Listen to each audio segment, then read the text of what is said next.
अच्छा, मैं उस ज़माने का हवाला दूंगा जब पाकिस्तान एक बहुत ही खूबसूरत मुल्क हुआ करता था। यहाँ पे टूरिज़म को भी फ़रोग़ दिया जाता था। मुख्तलिफ़ शहरों में टूरिज़म के दफ्तर थे, आप वहाँ जाएं, वो आपको किताबचे देते थे जहाँ आप जाना चाहते हैं, होटलों की बुकिंग के बारे में आपको मशवरे देते थे। ये सब ख़त्म हो चुका है अब एक ही आपको पता है कि एक सेंट्रल टूरिज़म है, वो अपने खुद ही चलता रहता है। तो लाहौर में जो टूरिज़म का था एक दफ्तर, और ये था पुराने फ्लैटीज़ के बिल्कुल सामने, ट्रांसपोर्ट हाउस शायद उसका नाम है, वहाँ था। तो वहाँ मैं पता नहीं कहाँ के लिए इन्फॉर्मेशन लेने के लिए गया, तो दीवार पर पोस्टर लगे हुए थे। उसमें कैलाश का पोस्टर था, एक दो केटू का पोस्टर था, और एक पोस्टर ऐसा था जिसमें 4-5 याक जो हैं वो एक अपना ग्लेशियर पर चल रहे। वो मेरे आई वॉज फैसिनेटेड। वो मतलब जो याक जानवर भी हैं, वो एक ग्लेशियर है, आगे एक बंदा जा रहा है, वो मेरे ज़हन पे आ गया। तो मैंने पता करवाया कि बाद में जब मैंने ट्रैकिंग शुरू की कि ये कौन सी जगह, तो लोगों को पता नहीं था। बाहर तौर किसी एक्सपर्ट से उन्होंने कहा जी ये दरकूत ग्लेशियर। तो मैंने सोचा ये वहाँ जाना चाहिए और इसी तरह याक सायर करके ना उनके साथ एक तस्वीर ज़रूर उतरवानी है उसी पोस्टर की तरह। ये मेरी फैंटेसी आ गई। उन्हीं दिनों मैं नज़ीर साबर के दफ्तर गया इस्लामाबाद, तो वहाँ उसकी टेबल के नीचे एक क्रिसमस कार्ड टाइप चीज़ पड़ी हुई थी और उसके ऊपर इतनी खूबसूरत झील की तस्वीर थी। तो मैंने कहा नज़ीर ये कहाँ से आया? कहने लगे कनाडा से आया। तो मैंने कहा ये झील कनाडा में है? उसने कहा नहीं, ये कनाडा में तो नहीं, ये तो हमारे पाकिस्तान में है। मैंने कहा कहाँ है? कहता है ये झील क्रोम्बर है। क्रोम्बर का नाम मैंने पहली मरतबा सुना। चुनांचे वो याक वाली ख्वाहिश तो हमारी पूरी ना हो सकी, क्योंकि वो बहुत सारे जापानीज़ आ गए और वो याक्स को ले गए। लेकिन दरकूत हमने क्रॉस किया, और दरकूत जो है हमारा जो गाइड था उसका नाम था सदीक भेड़िया। जी हाँ, और उसकी शक्ल भी इस तरह लगती थी, बहुत मतलब कि जानवर सा वैसी सा लगता था। तो वो कहने लगे जी ये जाता उधर, उसको हम लेके गए। अच्छा याद रहे, एक मैं अर्ज़ कर दूं कि हमारे यहाँ शायद भेड़िया जो है वो लफ्ज़ जो है उसके मानी जो हैं वो नेगेटिव हैं। वेयर एज ये जो बुलंदियाँ हैं ना, इनके पार ये भेड़िया बहुत रिस्पेक्टेबल एक चीज़ है। मसलन आप यहाँ से ले लें तुर्की को, Kemal Ataturk was called grey wolf, उसका नाम था ग्रे वुल्फ, यानी एक ऑनर की चीज़ है। इसी तरह मंगोलिया में जो भेड़िया है उसके बारे में लोकल बिलीफ है कि भेड़िया और इंसान एक ही मादे से पैदा किए गए हैं।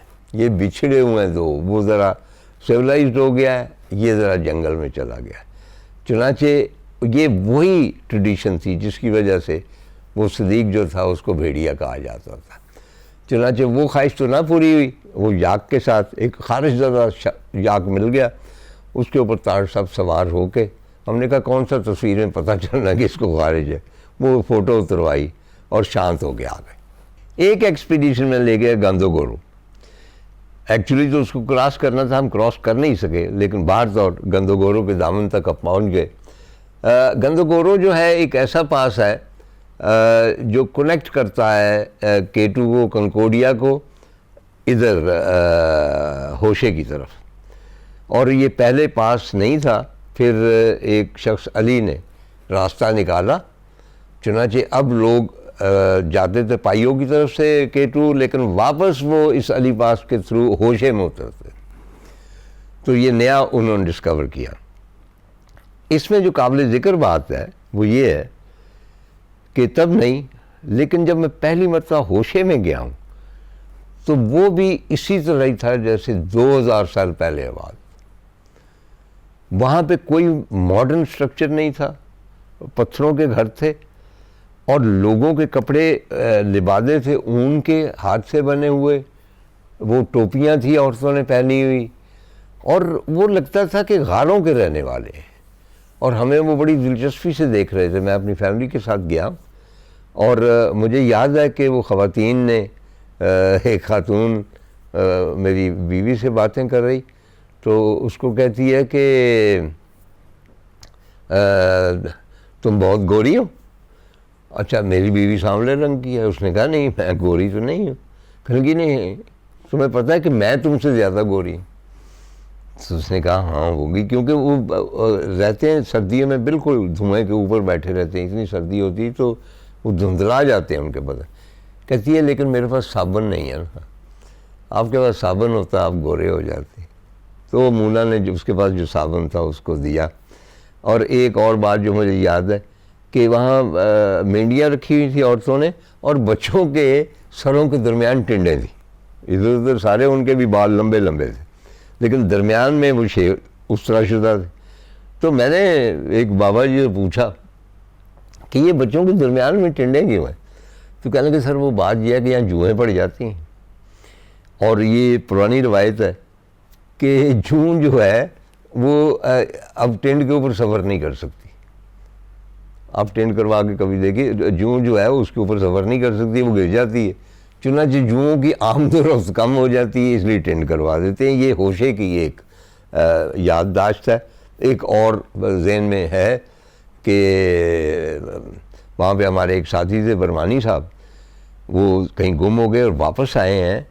तो ही वॉज मतलब वो लगता था किसी जादू के ज़ेर असर है, क्योंकि रात के वक्त वहाँ पे झाड़ियाँ उन्होंने जो देखी, दरख्त देखे, और एक हाइट थी, हाइट पे एक फैंसी भी होती है। एंड ही थॉट कि दे आर लिविंग क्रीचर, और उन्होंने कसम खा के कहा कि दे वर लिविंग। और मैं बड़ी मुश्किल से आया हूँ। ये मुझे वहाँ का एक याद है।